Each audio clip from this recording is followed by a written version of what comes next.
Welcome to Transcendent. I'm Joe and I'm the dad. And I'm Raya, and I'm the daughter. I met a guy today who said he has amnesia. He I does? said, yeah. And I said, how long have you had it? He says, as long as I can remember. Nice.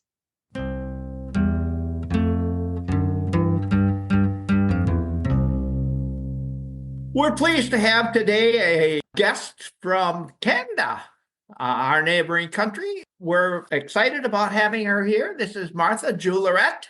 Martha has a lot of experience getting the word out for the LGBTQ community. Martha, tell the audience a little bit about yourself. Sure. I was ordained in 1986 as a minister in the Presbyterian Church, USA. That was all well and good until I came out with my partner in the early 90s. And shortly after that, we lost our ordinations because it was at that time not legal to be gay in the Presbyterian Church. That was a very messy time in our lives, but all that did was just make activists out of us. So I started collecting stoles, which are long, narrow claws that ministers wear around their necks. We started collecting those from LGBTQ plus people. They would give us their stories and we would sew their stories right onto the stoles. Then we started a project called the Juillerat Stoles Project and took those stoles on the road. We took them to churches and denominational gatherings and universities and colleges all over the United States and Canada. We had well over 1,000 of them at last count. So that was when I learned both the value of coming out for my own integrity's sake, but also how important it was for us to tell our stories to the church, to community groups, because that was the only thing that we felt was actually going to create any change, was to be able to tell our stories. The project itself is called the Juillerat Stoles Project, and some of those are actually still online. The project is now under the purview of the National Gay Lesbian Task Force, so I think they may have some of those stories online. Those stoles sound very interesting. Can you give us an idea of what one of those stories might look like? Basically, they were short. Many of the stoles were anonymous. They were from ministers who were still serving and couldn't be out as a result. Some of them had brief coming out stories on them. So they would simply tell their story of why they came out and what happened afterwards. Most of them were just a paragraph or two, not long at all. Some of them were just a few words. You mentioned that when you came out that you lost the ability to continue to be a Presbyterian pastor. That's correct. How old were you at the time?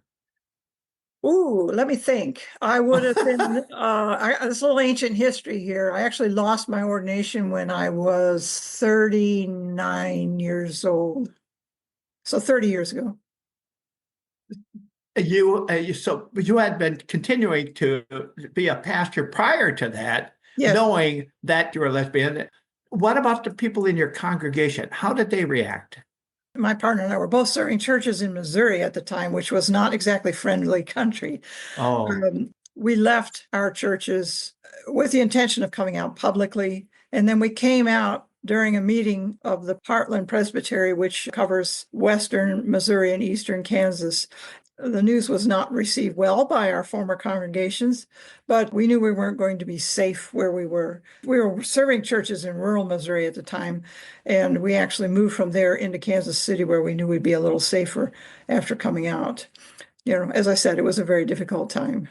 if you were close to any of your parishioners at that time, do you know now, have any of them changed their perspective? I have no idea. We've lost contact with all of them. At that time, I imagine you probably had some idea of what would happen when you came out, or was it entirely a surprise? We knew what would happen. It didn't happen immediately, but it happened not long afterwards. There's a process that the church goes through. Yes, we did know what would happen eventually. In the Presbyterian Church, ordination is intrinsically linked to call or to the job that you're doing. So it's not like a status like being a priest. So if you're not actually working in ministry, you can lose your ordination to inactivity.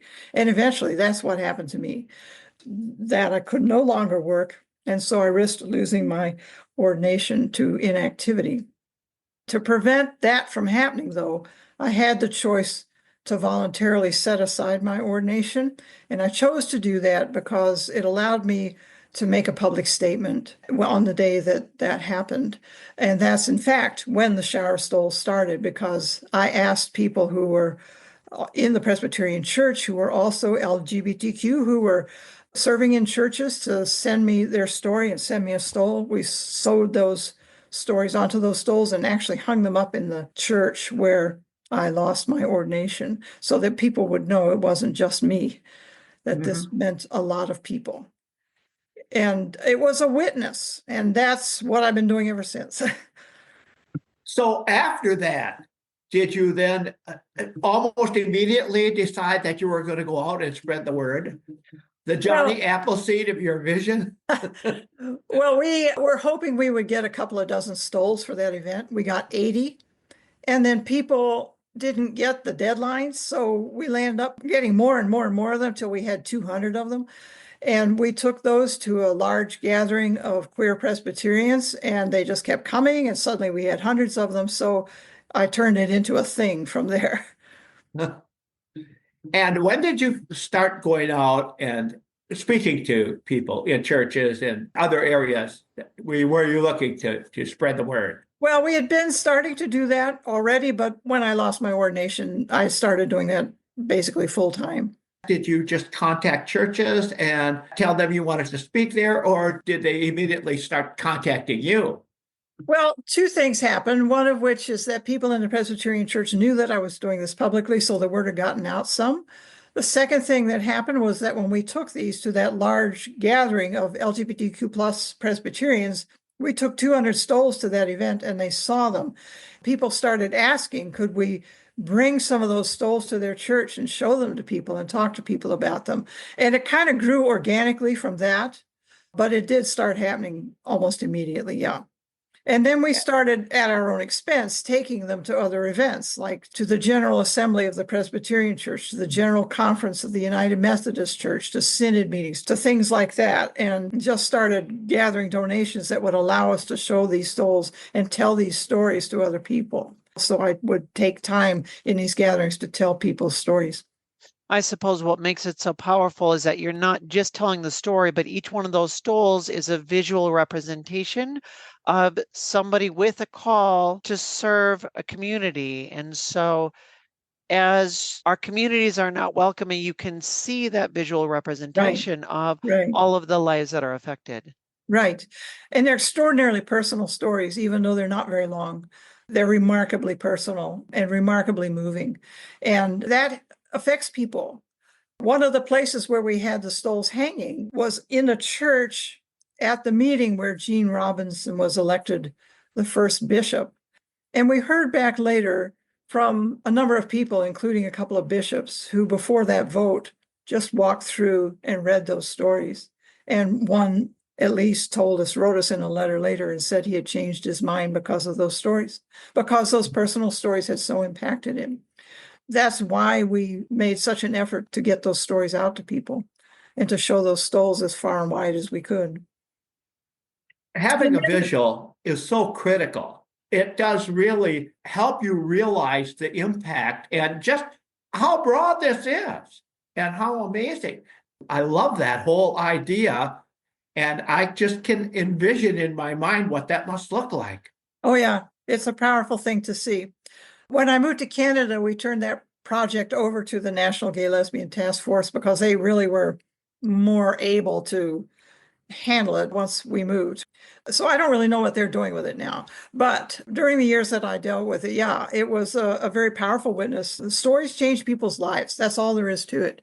And so one of the things that I always talked about when I talked to churches is it is an awful lot to ask queer people to have to keep coming out and telling our stories over and over and over and over. It's traumatizing, it's difficult, and particularly in places that are historically friendly to us, it just sucks us dry. And so it is imperative for organizations that are learning these stories to know what to do with them, to be supportive themselves, to come out as a supportive place themselves. And that's a lot of what I did in churches and universities and campus groups and all of that, was to try and move it beyond just looking at these stories to what can you do to make a difference. I think a lot of people that have never experienced that situation of telling your own story in a way that feels a little bit threatening have never maybe thought about how difficult that can be and how emotionally draining that can be. Oh, yeah. What are some ways that allies can make spaces safer or more welcoming? Well, the first thing I would say is hang out your proverbial shingle. In the early 90s, maybe it was the late 80s, I can't remember now, in Kansas City, in the church that I was attending, it was a very small church, but it was the only church in Missouri that had identified itself as More Light, which is the Presbyterian group that is open and affirming. They were the only ones in Missouri. One day, a man showed up for worship there, and he cried through the whole service. He was a senior. I think he was in his 60s. And he cried through the whole service. And at the end of the service, he came up and he just held our hands tightly and couldn't even speak to us. And then he left. And several days later, the church got a letter where this man said that he lived in St. Louis, which was on the other side of Missouri, and that he had driven 4 hours to come to church that Sunday and then turned around and drove 4 hours back because once in his life before he died, he wanted to attend church in a place that was open and welcoming of him. Wow. And I am quite sure that he passed at least 100 churches between his house and our church that would consider themselves welcoming. But how would he ever know that? So the first thing I always tell churches is that you have to hang out your proverbial shingle. And otherwise, people won't know who you are or that you're welcoming. Otherwise, it just becomes a kind of a self-centered exercise. Yes, we're good. We're welcoming of people. Well, then what does that mean? If they don't know that.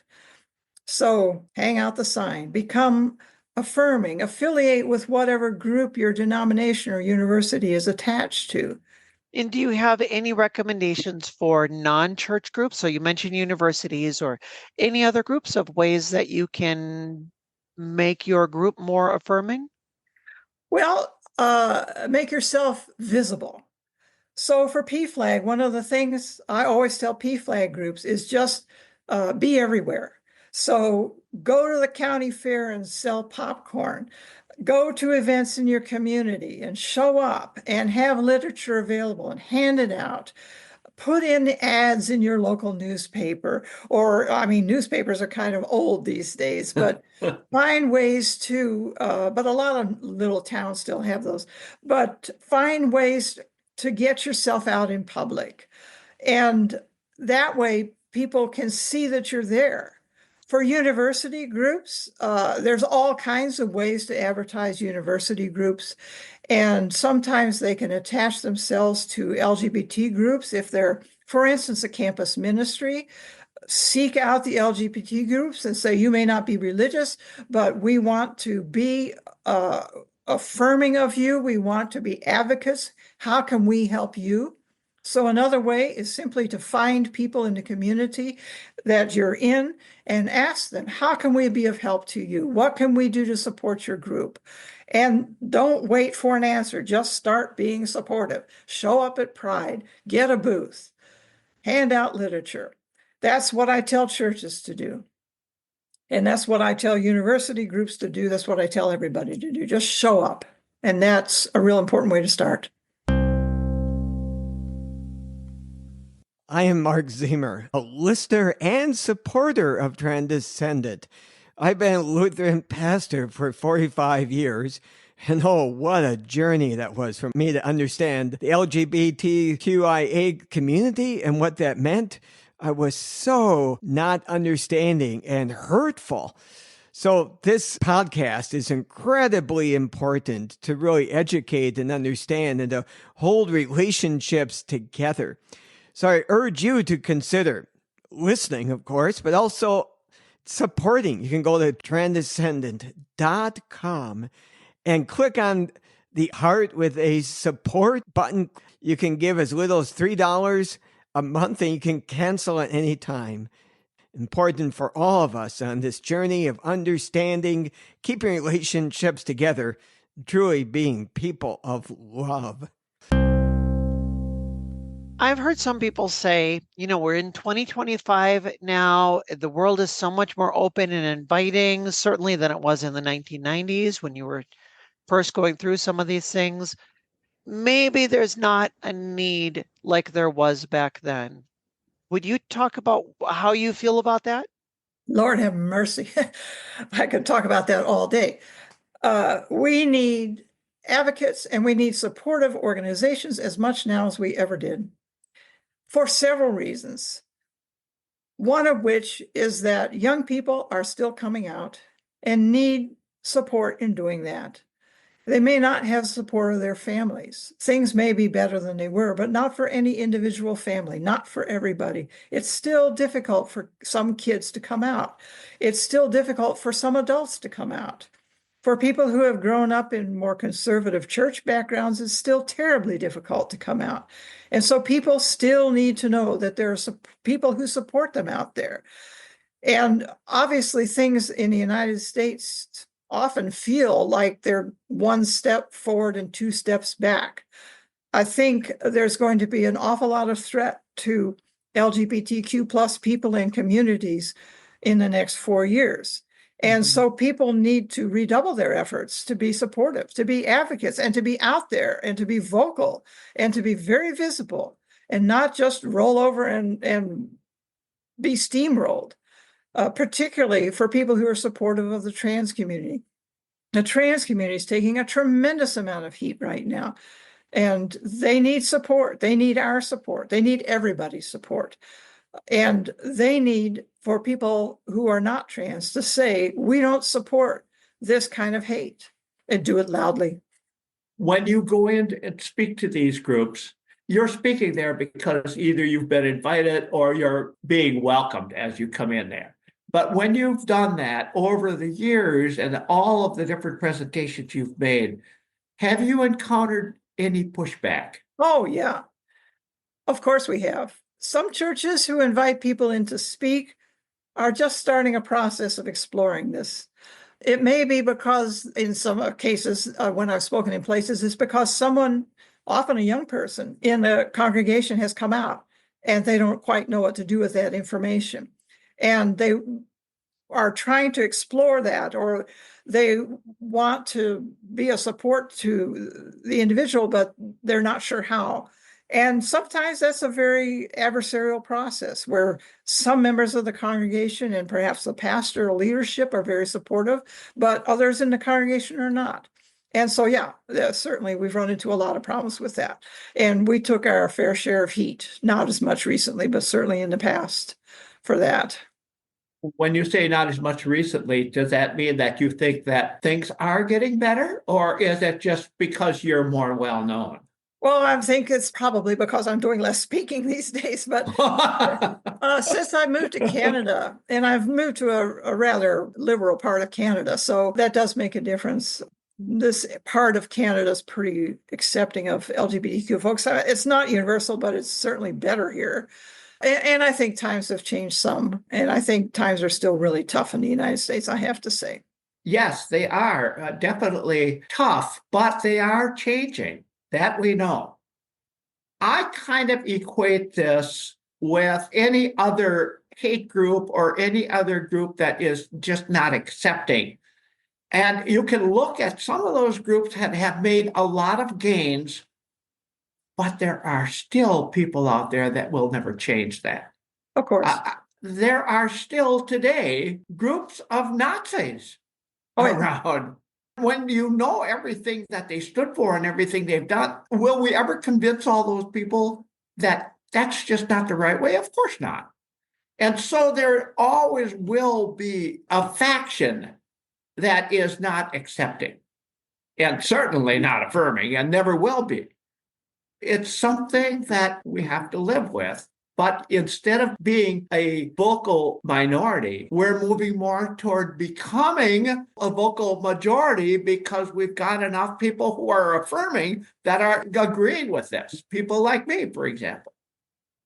I think that's true.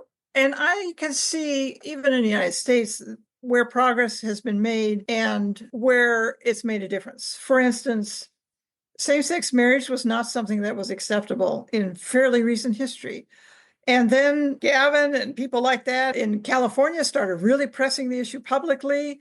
People started doing marriages left and right, even though they weren't legal. Ministers started doing them. And then, of course, the Supreme Court ruling came down, and many states started changing their own laws. Many businesses started offering same-sex benefits, things like that. All this happened over the course of a decade. And at this point, I think it would be extremely difficult for the Supreme Court to go back on that and raise that issue again, because the population, since all that began, has become far more favorable. And everybody knows somebody now who's gay and married or gay and in a relationship. Part of that is a question of the importance of coming out, the fact that we dared to get married, that we dared to tell our stories, that we dared to be couples in public, started changing things. When our parents and grandparents and aunts and uncles started finding out that we're not only queer, but we're living with someone, they had to start questioning their own thinking about that and their own support of that. That changed things. It changed families. It changed beyond that.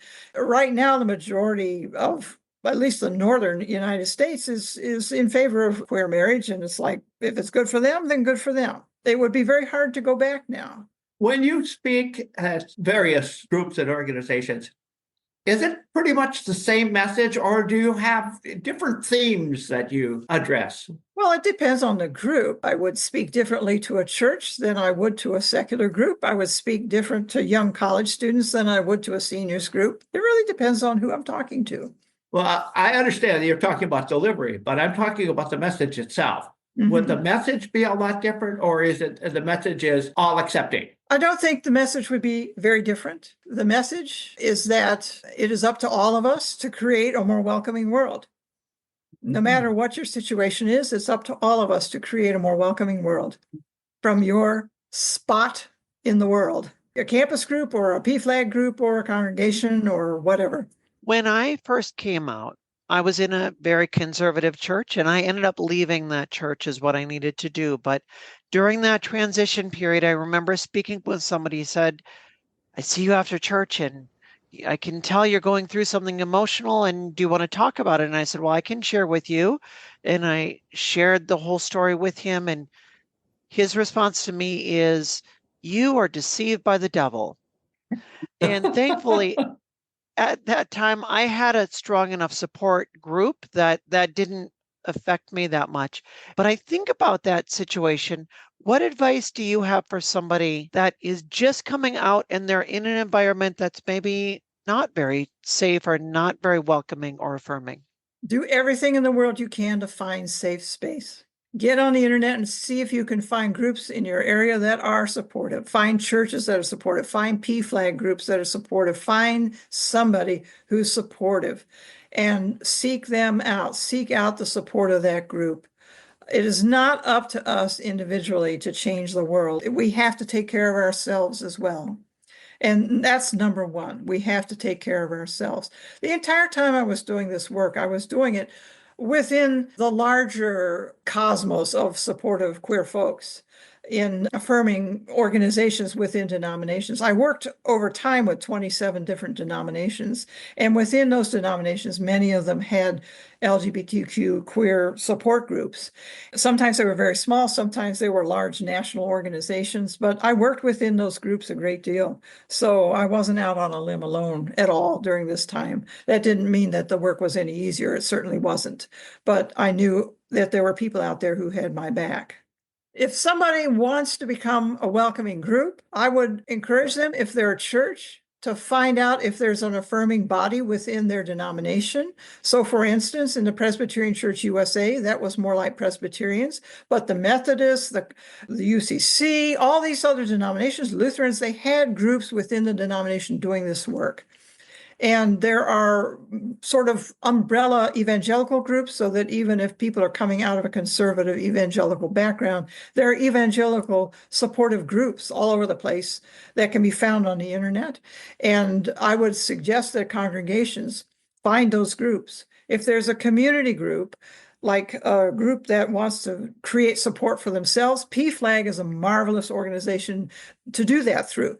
And all of these organizations, whether they be church or secular, have instructions on how to become welcoming and have people that act as resources, so that if you're trying to become a welcoming congregation or a welcoming community group, PFLAG or these church organizations can help you find the way. If you had someone come to you that just found out that one of their children, it could be an adult, a child, or it could be somebody in high school or even younger, and they just found this out, or this person came out to them, and they have a hard time accepting that, what would you tell them? Well, it would depend on the story that they told me. The first thing I would say, I guess, would be in some way, do you love your son or daughter? Do you love your child? And what does that mean to you? And have them talk about it. Because sometimes I find that just expressing that love affects a parent or a family member to talk about what it means to love that child. If loving that child means that what they're doing is wrong and I need to change them, if that child doesn't want that, and if that's not healthy for them, would you still love them? And challenge them on that. But, sometimes you can change people and sometimes you can't, but I want them to think about what it means to love their child first and foremost. In all of your encounters with people along the way, and you have encountered people that are dead set against this whole concept, why do you think they are? Why are they so rejecting?